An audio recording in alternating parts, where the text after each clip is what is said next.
Ceci est le soleil. L'histoire abonde de gravures et d'écritures remontant jusqu'à 10 000 ans avant Jésus-Christ, reflétant le respect et l'adoration des peuples à l'égard de cet objet. Et il est aisé d'en comprendre pourquoi.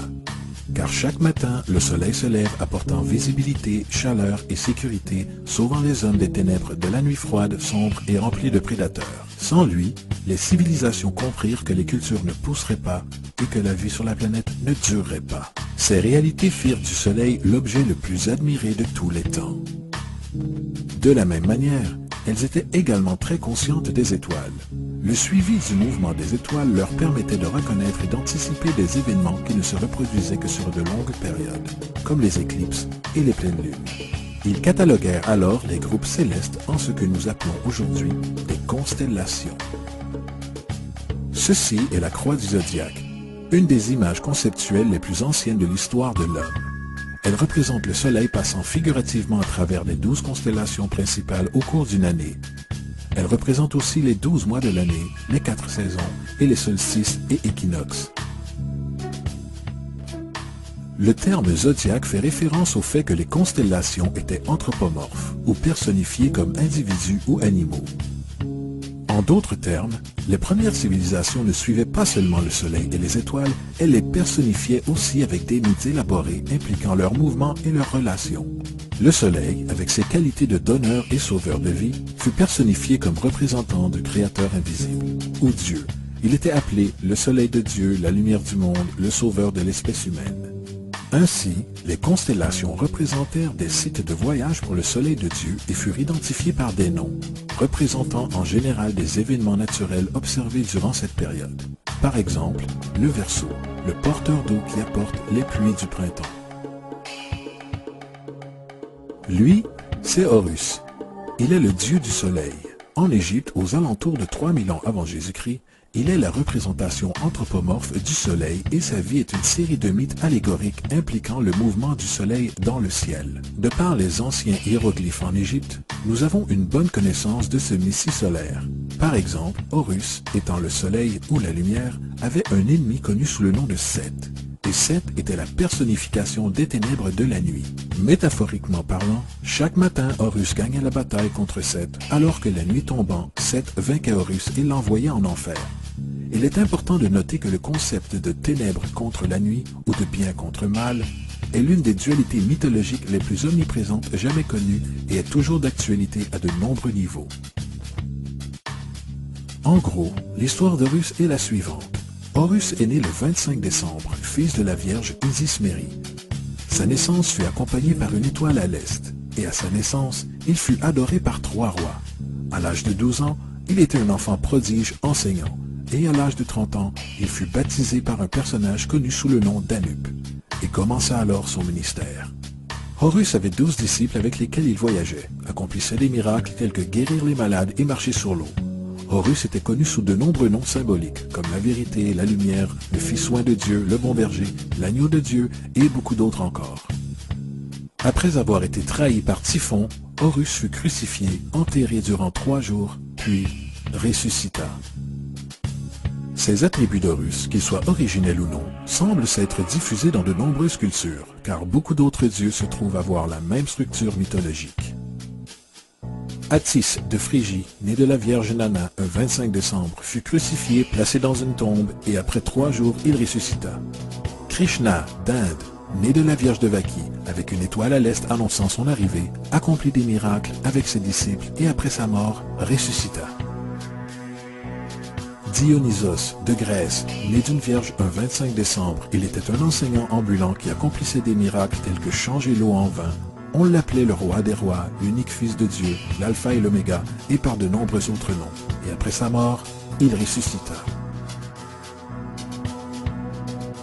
Mitra de Perse, né d'une vierge un 25 décembre, avec 12 disciples, accomplissait des miracles et après sa mort fut enterré durant 3 jours, puis il ressuscita. On l'appelait également la vérité, la lumière et par de nombreux autres noms. Il est intéressant de noter que le jour sacré de Mitra était le dimanche. Le fait est qu'il y a de nombreux sauveurs de différentes périodes de part et d'autre du globe qui adhèrent à ces caractéristiques générales. La question demeure, pourquoi ces attributs? Pourquoi la naissance virginale un 25 décembre? Pourquoi la mort de 3 jours avant l'inévitable résurrection? Pourquoi 12 disciples ou adeptes? Pour y répondre, étudions le Messie solaire le plus récent. Jésus-Christ, né de la Vierge Marie le 25 décembre à Bethléem. Sa naissance fut annoncée par une étoile à l'est que 3 rois ou rois mages suivirent pour trouver le nouveau sauveur et pour l'adorer. Il enseignait déjà à l'âge de 12 ans et à l'âge de 30 ans, il fut baptisé par Jean-Baptiste et commença alors son ministère. Jésus avait 12 disciples avec lesquels il voyageait, accomplissait des miracles tels que guérir les malades, marcher sur l'eau, ressusciter les morts. Il était aussi connu comme le roi des rois, le fils de Dieu, la lumière du monde, l'alpha et l'oméga, l'agneau de Dieu et beaucoup d'autres. Après avoir été trahi par son disciple Judas et vendu pour 30 pièces d'argent, il fut crucifié, placé dans une tombe et après 3 jours, il ressuscita et monta au ciel. Tout d'abord, la séquence natale est entièrement astrologique. L'étoile à l'est est Sirius, l'étoile la plus brillante du ciel, qui, le 24 décembre, s'aligne avec les 3 étoiles les plus brillantes de la ceinture d'Orion. Ces 3 étoiles brillantes sont appelées de nos jours de la même façon qu'elles étaient dans les temps anciens, les 3 rois ou les 3 rois mages. Les 3 rois et l'étoile la plus brillante, Sirius, pointent toutes dans la direction du lever du soleil au 25 décembre. C'est pourquoi les 3 rois suivent l'étoile à l'est pour localiser le lever du soleil, la naissance du soleil. La Vierge Marie est la constellation de la Vierge, aussi connue comme Virgo. Virgo en latin signifie Vierge. La constellation de la Vierge est également appelée la maison de pain, et la représentation est d'une Vierge portant une gerbe de blé. Cette maison de pain et son symbole de blé représentent août et septembre, à la saison des récoltes. À son tour, Bethléem en fait se traduit littéralement par « maison de pain ». Bethléem fait donc référence à la constellation de la Vierge et un endroit dans le ciel et non sur terre. Il existe un autre phénomène très intéressant qui se déroule autour du 25 décembre ou du solstice d'hiver. À partir du solstice d'été et jusqu'au solstice d'hiver, les jours s'écourtent et se refroidissent. Vu de l'hémisphère nord, le soleil semble s'éloigner vers le sud et de devenir plus petit et faible. Le raccourcissement des jours et l'expiration du temps des récoltes à l'approche du solstice d'hiver symbolisaient pour les anciens le processus de mort. C'était la mort du soleil. Au 22 décembre, le déclin du soleil était complet, car le soleil, ayant voyagé vers le sud continuellement pendant 6 mois, arrivait à son point le plus bas dans le ciel. Ici, une chose étrange se produit. Le soleil cesse de descendre vers le sud, du moins perceptiblement pendant 3 jours. Durant cette pause de 3 jours, le soleil se situe à proximité de la constellation de la Croix du Sud, ou Crux. Et après cela, le 25 décembre, le soleil se décale d'1 degré, cette fois-ci vers le nord, présageant les jours plus longs, la chaleur et le printemps. Et ainsi il fut dit, le soleil mourut sur la croix et après 3 jours de mort ressuscita ou renaît. C'est pourquoi Jésus et de nombreux autres dieux du soleil partagent le concept de la crucifixion, des 3 jours de mort et la résurrection.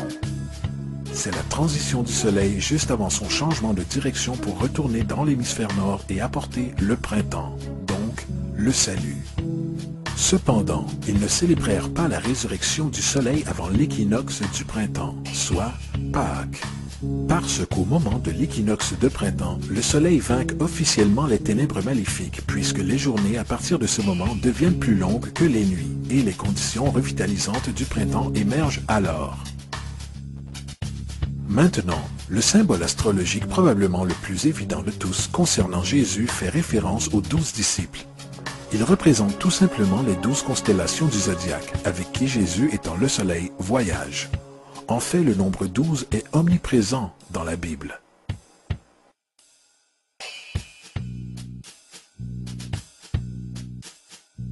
Revenons à la croix du zodiaque, la vie figurative du soleil. Cela n'était pas seulement l'expression artistique, ni un outil pour suivre le mouvement du soleil, c'était aussi un symbole spirituel païen qui ressemblait à cela.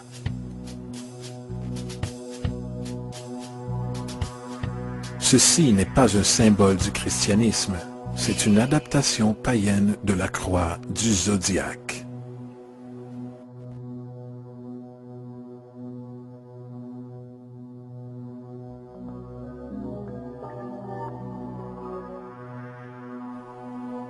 C'est pourquoi Jésus, dans l'art occulte primitif, est toujours dépeint avec sa tête sur la croix, car Jésus est le soleil, le Fils du soleil, la lumière du monde, le Sauveur ressuscité qui va revenir, comme il le fait à chaque matin, la gloire de Dieu qui défend contre les méfaits des ténèbres. Il renaît chaque matin et peut être vu d'entre les nuages, au plus haut des cieux, avec sa couronne d'épines ou rayons de soleil.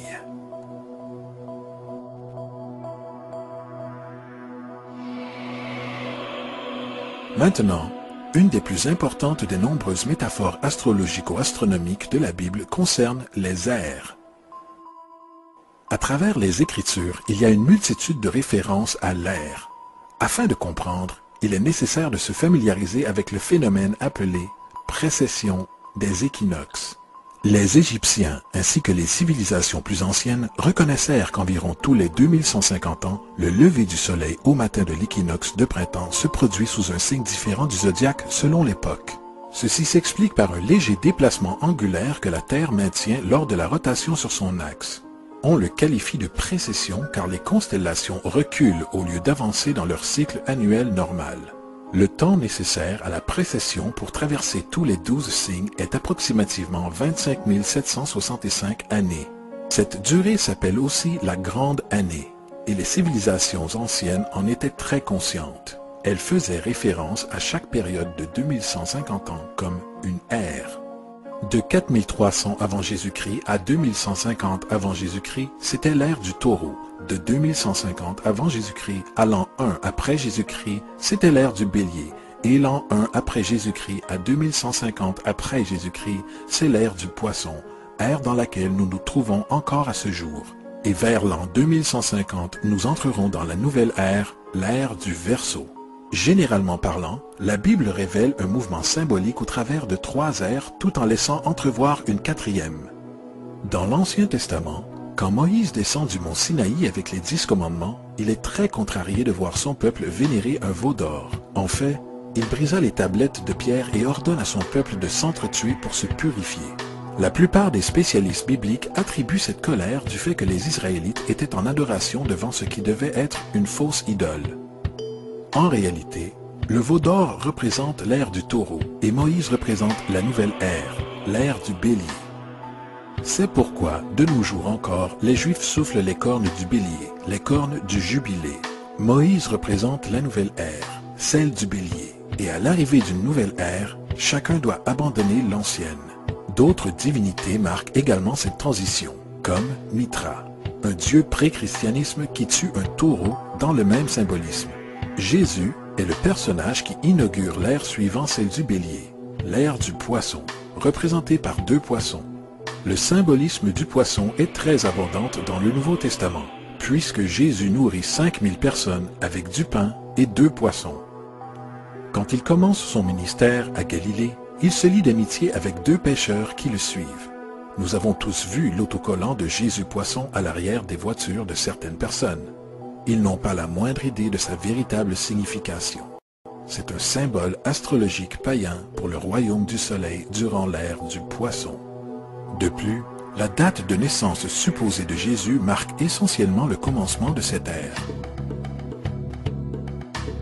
Dans Luc 22:10, quand Jésus est interrogé par ses disciples sur le lieu de célébration de la prochaine Pâque, Jésus répond « Voici quand vous serez entrés dans la ville, vous rencontrerez un homme portant une cruche d'eau.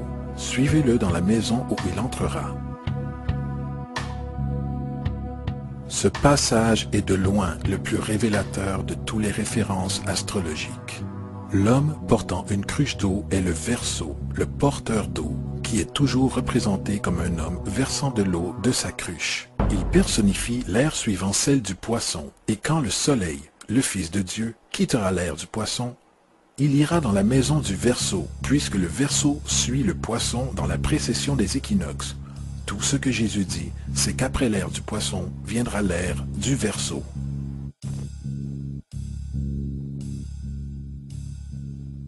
Nous avons tous entendu parler de la fin des temps et la fin du monde.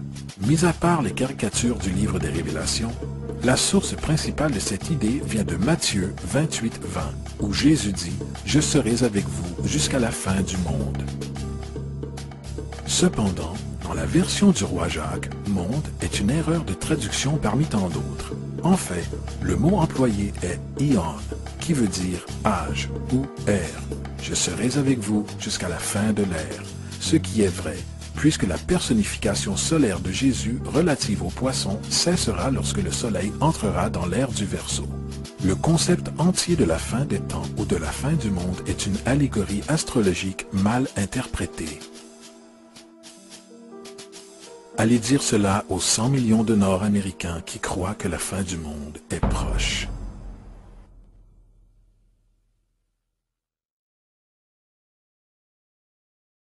De plus, le personnage de Jésus, un hybride littéraire et astrologique, est explicitement un plagiat du dieu soleil égyptien Horus.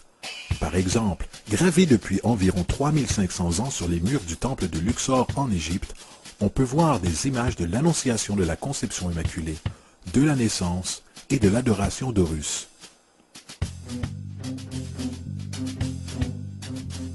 Ces images commencent avec Thoth, prévenant la Vierge Isis qu'elle donnera naissance à Horus, Neph, le Saint-Esprit, fécondant la Vierge, puis enfin la naissance virginale et l'adoration. C'est précisément l'histoire de la conception miraculeuse de Jésus. En fait, les similarités littéraires entre la religion égyptienne et la religion chrétienne sont ahurissantes.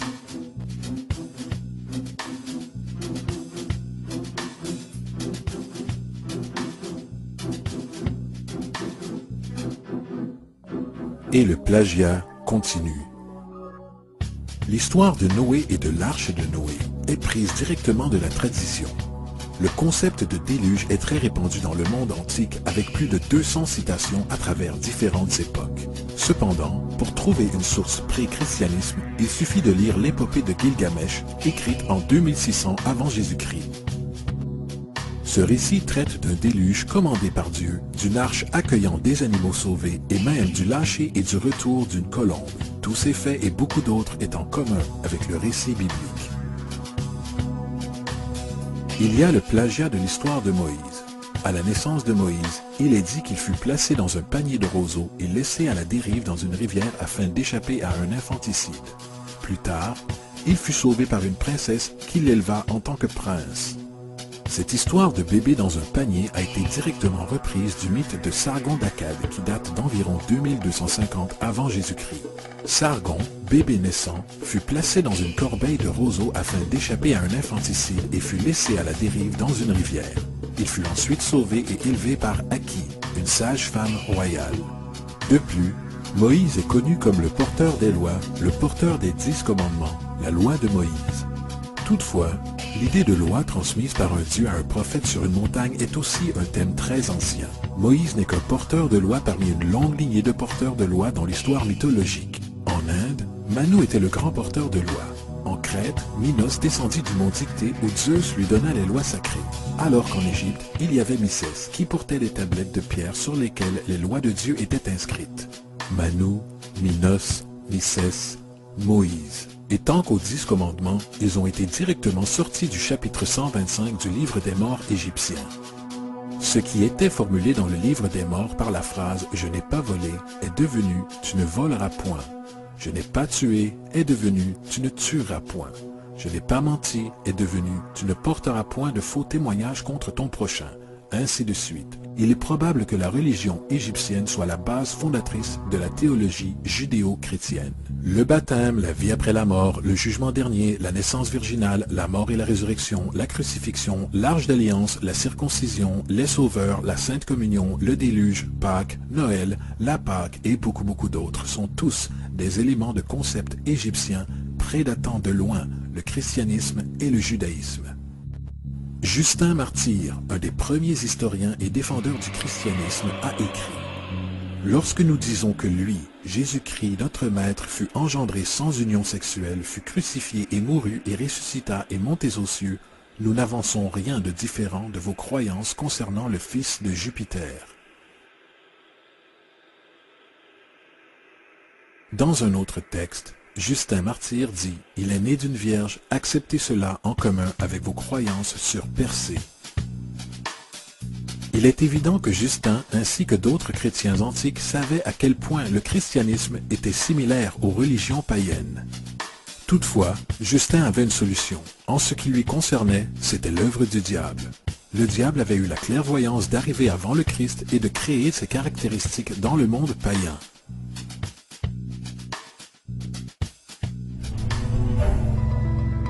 Fundamentalist Christianity, fascinating. These people actually believe the world is 12,000 years old. Swear to God. I actually asked one of these guys, okay, dinosaur fossils. He says, dinosaur fossils? God put those here to test our faith.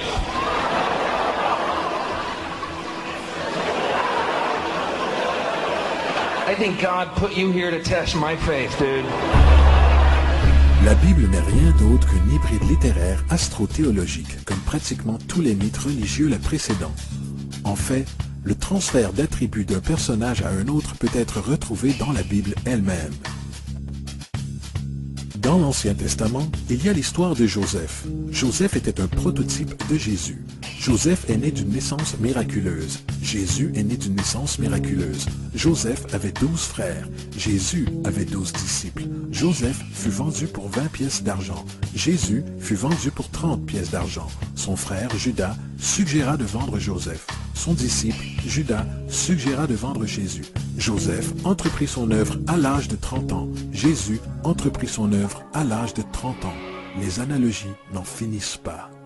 De plus, existe-t-il une quelconque preuve historique non biblique d'une personne ayant vécu et portant le nom de Jésus, fils de Marie, qui voyageait avec 12 disciples guérissant les malades? De nombreux historiens vivaient autour de la Méditerranée pendant ou juste après la présumée vie de Jésus. Combien de ces historiens ont commenté ce personnage? Pas un seul. Toutefois, pour être équitable, cela ne veut pas dire que le défendeur du Jésus historique n'ont pas clamé le contraire. 4 historiens sont généralement mentionnés pour justifier l'existence de Jésus. Pline le Jeune, Suétone et Tacite sont les 3 premiers. Chacune de leurs citations n'est constituée que de quelques phrases au plus et fait uniquement référence au Christus ou au Christ, qui n'est en fait pas un nom, mais un titre. Il signifie « loin », désignant une personne consacrée. La 4e source est Joseph, et elle s'est avérée être une falsification depuis des centaines d'années. Malheureusement, elle est encore et toujours citée en tant que vérité. On pourrait penser qu'un homme qui revint d'entre les morts, qui monta au ciel à la vue de tous et qui accomplissait la multitude de miracles qu'on lui a attribués, aurait réussi à figurer dans les écrits historiques. Ce ne fut pas le cas, car une fois les preuves soupesées, il y a de très fortes probabilités que le personnage nommé Jésus n'ait jamais existé.